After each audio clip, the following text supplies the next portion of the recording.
चलिए इसके बाद देखते हैं अपन मिश्रित प्रविष्टि।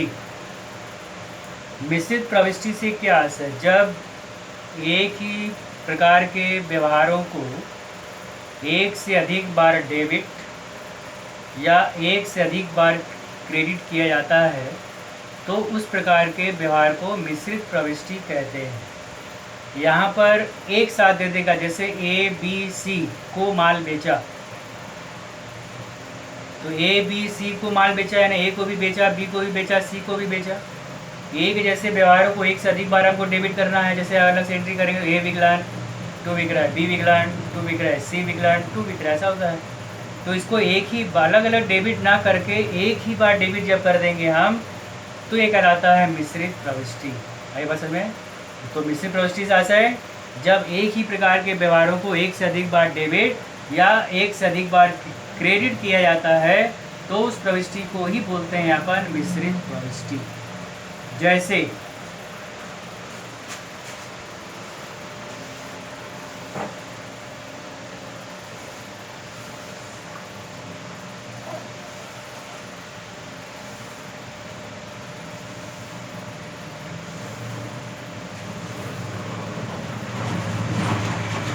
विवरण कॉलम आपको हमेशा वैसे ही बनाना है। तिथि विवरण, विजय क्रमांक, खाता पृष्ठ, विकलन और समाकलन। तिथि विवरण, विजय क्रमांक, खाता पृष्ठ, विकलन और समाकलन। अब जैसे मान लो ए को 500, बी को 400, सी को 200 रुपये का माल बेचा। क्वेश्चन नंबर एक ही रहेगा। पहला क्वेश्चन लिख देगा ए को, बी को, सी को माल बेचा। एक साथ एंट्री करना है हमको, यहाँ एक साथ लिखा हुआ है ए बी सी को माल बेचा। तो जब प्रविष्टि करेंगे अपन यहाँ पर ए बी सी, ये नाम है राम श्याम मोहन, यहाँ ए बी सी नाम दिया तो व्यक्तिगत खाता है। ए बी सी लिखे या नाम लिखे, नगद शब्द नहीं है, तो हमको समझ जाना है कौन सा खाता है, ये व्यक्तिगत खाता है। और व्यक्तिगत खाते का नियम है पाने वाले को विकलन, देने वाले को समाकलन। अब ए बी सी को माल बेचा तो पाने वाले तीनों हैं ए बी और सी। जब एंट्री करेंगे अपन यहाँ पर पहला नंबर, तो ए विकलन, बी विकलन, सी विकलन, बेचा टू विक्रय खाता। निर्देशन देंगे उधार बेचा।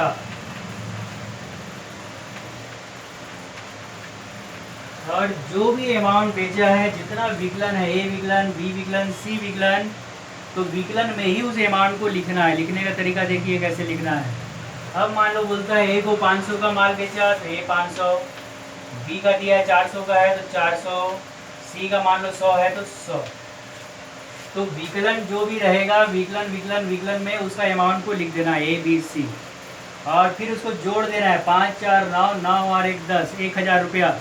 तब यहाँ पे टू विक्रय में लिखेंगे अपन यहाँ पर 1000 और उधार बेचा। निर्देशन क्या दे देंगे, उधार बेचा। आई बात समझ में? तो फिर से एक बार, मिश्रित प्रविष्टि में सौदा दिया रहेगा और लिखा रहेगा वहाँ पर ए बी सी को माल बेचा। ए बी सी को माल बेचा नगद शब्द नहीं है, हमको समझ जाना है सौदा कैसा है, हमारा उधार है। ए बी सी यानी व्यक्ति का नाम है, नगद शब्द नहीं है तो व्यक्तिगत खाता है। और व्यक्तिगत खाते का नियम है पाने वाले को विकलन और देने वाले को समाकलन। ए बी सी को माल बेचे हैं तो पाने वाला कौन है यहाँ पर, ए बी सी। तो एक साथ ए विकलन, बी विकलन, सी विकलन, टू विक्रय। ए को कितने का माल बेचा तो 500, बी को 400, सी को 100। विकलन है, विकलन के सामने ही अमाउंट लिखना है और उसका योग लगा के टू विक्रय में लिख देना है। ये काम करना है। ये हमारा बन गया मिश्रित प्रविष्टि। कौन सा प्रविष्टि बन गया, ये मिश्रित प्रविष्टि। ठीक उसी प्रकार से मान लो बोलता है यहाँ पर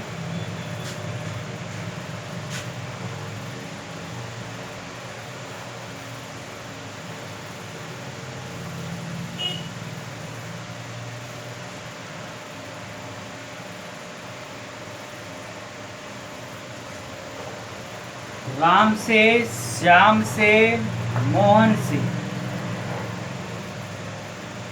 ध्यान दोगे। राम से, श्याम से, मोहन से माल खरीदा। जब ऐसा बोलेगा तो फिर यहाँ पे वही है, कौन सा खाता है, व्यक्तिगत खाता है। पाने वाले को विकलन, देने वाले को समाकलन। राम से, श्याम से, मोहन से माल खरीदा, मैं खरीद रहा हूँ तो पाने वाला तो मैं हूँ ना, तो मुझे माल मिला, पाने वाले को विकलन। मुझे माल मिला क्योंकि मैं कौन सा काम किया, खरीदने का काम किया। क्रय विक्रय शब्द पर विशेष ध्यान देना है। तब ऐसी दशा में हम इंद्री जब करेंगे तो क्रय खाता विकलन।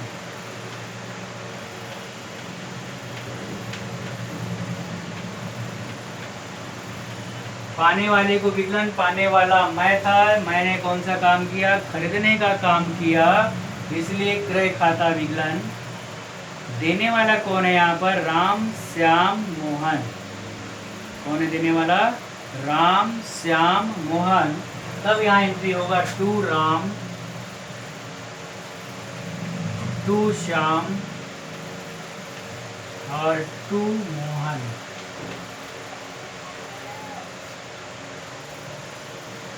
अब यहाँ पे राम से जितने का माल खरीदा टू है, टू है समाकलन में लिखेंगे। श्याम से जितने का माल खरीदा ये भी टू में है, समाकलन में लिखेंगे। मोहन से जितने का माल खरीदा वो भी टू है, वो भी कहाँ लिखेंगे, समाकलन में। अब मान लो राम से 200 का माल खरीदा तो यहाँ 200, श्याम से 100 रुपये का माल खरीदा तो 100, मोहन से 200 का माल खरीदा तो 200। ये हमारा टू राम, श्याम, मोहन जो भी व्यक्ति आए हैं यहाँ पर समाकलन में है, तो समाकलन में अमाउंट चला जाएगा और इसका योग करने के बाद क्रय खाते में लिख देंगे विकलन में। तो जोड़ते हैं तो कितना बनता है, 200, 200, 400 और 100, 500। तो ये 500 रुपये हम यहाँ डाल देंगे क्रय खाते में और नरेशन दे देंगे उधार खरीदा।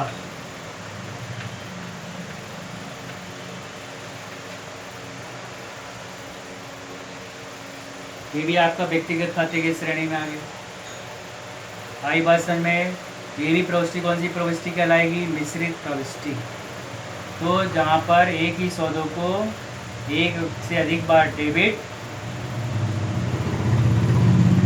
या एक से अधिक बार क्रेडिट किया जाता है, तो ऐसी दशा में बार बार डेबिट या बार बार क्रेडिट करने के बजाय एक ही बार डेबिट या एक ही बार क्रेडिट कर दिया जाता है। इसी को बोलते हैं अपन मिश्रित प्रविष्टि। आई बात समझ में। फिर देखो इसी में देखते हैं अपन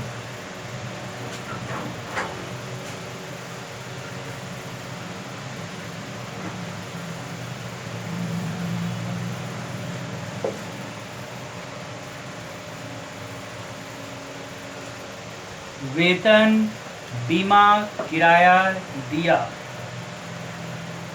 वेतन दिया, बीमा दिया, किराया दिया, ऐसा बोल देता है व्यय के समय। वेतन दिया, बीमा दिया, किराया दिया, ऐसा जब बोलेगा तो फिर वही व्यय को विकलन, नाम मात्र खाता है और नाम मात्र खाते का नियम है व्यय को विकलन। तो व्यय को विकलन यानी वेतन विकलन, बीमा विकलन, किराया विकलन और व्यय जिस माध्यम से किया जाता है उसे समाकलन। तो वेतन, बीमा, किराया किस माध्यम से दिया गया, रोकड़ के माध्यम से दिया गया। तब यहाँ पे वेतन विकलन, बीमा विकलन, किराया विकलन टू रोकड़। क्या एंटर हो जाएगा, वेतन विकलन, बीमा विकलन, किराया विकलन टू रोकड़। ठीक है। तब अगर एंट्री होगा हमारे यहाँ पर वेतन विकलन, किराया विकलन,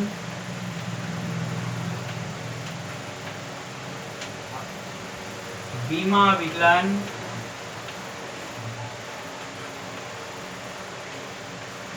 टू रोकड़। नरेशन देंगे यहाँ पर एक से अधिक व्यय है, इसलिए लिख देंगे इसको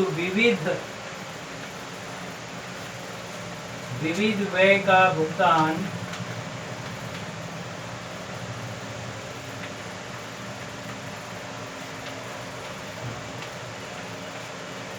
किया गया। अब मान लो यहाँ पर वेतन दिया है 100 तो 100, किराया 200 है तो 200, बीमा 200 है तो 200, दोनों को तीनों को जोड़कर यहाँ डाल देंगे 500। फिर से देख लो एक बार, वेतन दिया, किराया दिया, बीमा दिया, ऐसा बोला है तो हमको समझ में आ जाना चाहिए कि ये जो है अवास्तविक या नाम मात्र का खाता है और इसमें व्यय को क्या किया जाता है, विकलन। तो व्यय में 3 व्यय हमारे पास, वेतन, किराया, बीमा।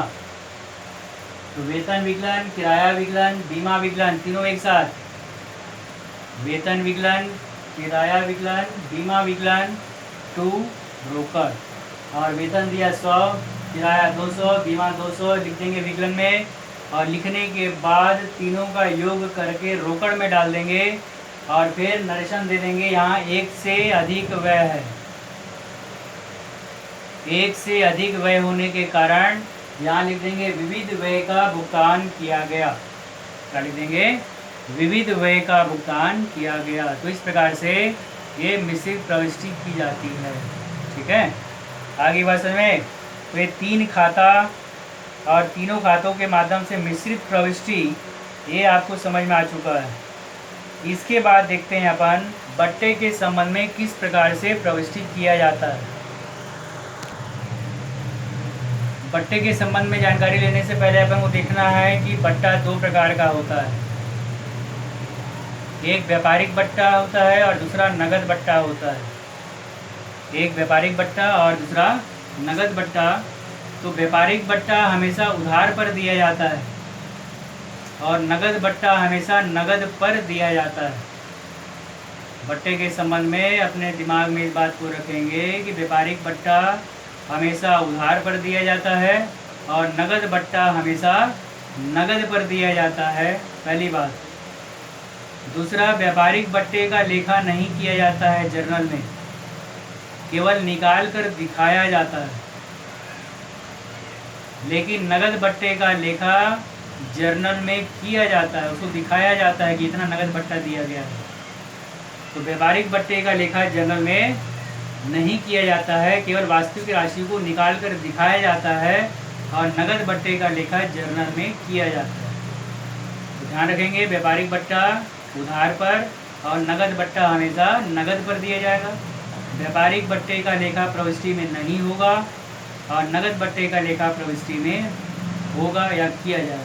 ठीक है, अब देखिए, मान लो बोलता है राम को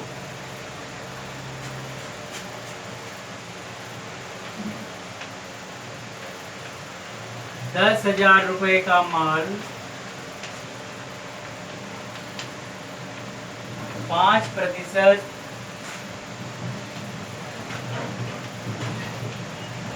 व्यापारिक भट्टे पर बेचा। व्यक्ति का नाम आया है राम, नगद शब्द नहीं है, यहाँ भी हमको पहचानना है। राम को 10,000 रुपये का माल 5% व्यापारिक भट्टे पर बेचा। तो सबसे पहले हमको देख लेना है सौदा हमारा नगद है कि उधार।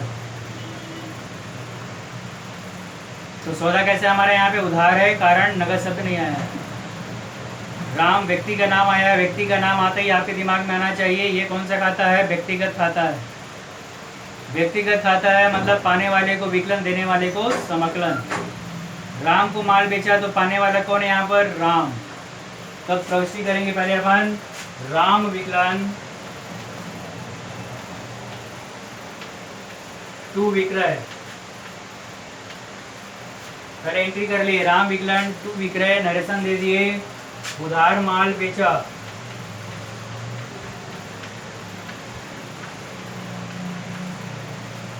अब यहाँ पे कितने का माल बेचा, 10,000 रुपये का माल बेचा।